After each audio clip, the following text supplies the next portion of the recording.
In his book, Teaching Digital Natives, Mark Prensky says, the telling and testing pedagogy we have, for the most part, been using in our schools has become less and less effective with today's students. A better pedagogy is needed, and the good news is that it's available and usable today. For our group, we had to answer these questions concerning that passage and the page that passage comes from, and our questions are, what is that better pedagogy according to Prensky? How does it work? What does Prensky believe it is more effective than telling and testing? What has to be done to implement it? Do we agree with Prensky's assessment of the effectiveness of his new pedagogy? Why or why not? According to Prensky, the better pedagogy in the classroom is partnering.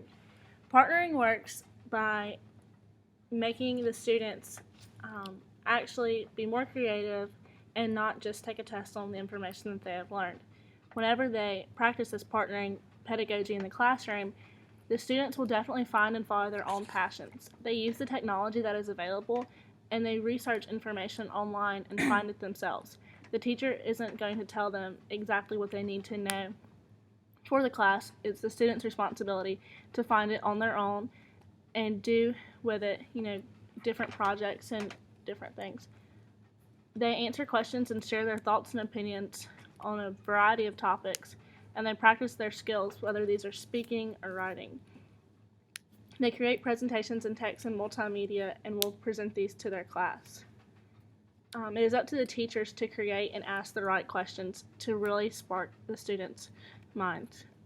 They give students guidance when they are doing their projects, and they create rigor and ensure quality in the classroom. It's the opposite of teaching by telling, and that students are responsible for their own learning.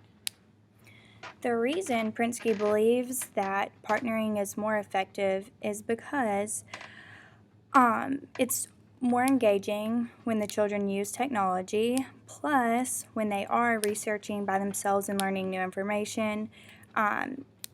This will eventually help the students in the future be more technologically inclined and be better off. Some things that need to be done first before we can implement this is we need to make sure that the teacher is open-minded and willing to let the students lead themselves when it's appropriate. The teacher needs to be comfortable stepping away from the front of the class and giving the students the freedom to research on their own and figure things out on their own while still being there as guidance for them. The teacher must also be willing to rely on technology. I know in my high school, it was like 2012, and we had a teacher who did not believe in technology. Everything we did was pencil, paper, and chalkboard, and he would not get out of the mindset that technology was evil. Yeah, and I know with my school, in high school and even in elementary school, we didn't even have any of technology at all in any of our classrooms, not a computer or anything. Yeah, so in order to implement this, we've got to get the new age of teachers out of that mindset and let them know that technology really is helpful for students. And also, the students must understand that technology is the future and what they're doing is important and relevant. They don't need to think that they're just doing games or busy work or whatever. They need to know the things they are learning they can implement in their future jobs and their future lives, and it really is important and really relevant to their lives. And I think I speak for all of us when I say that we all agree with Prensky's assessment of the effectiveness of this new pedagogy. It has been proven that students who participate in project-based learning or activities like that, they learn more because they are engaged and they're entertained and they find that fun. And when the students are actively engaged, they are more driven to learn new things. And it's just amazing how much technology is available now that these students can just go on Google and just enter something, and they have an infinite amount of knowledge to access through this technology.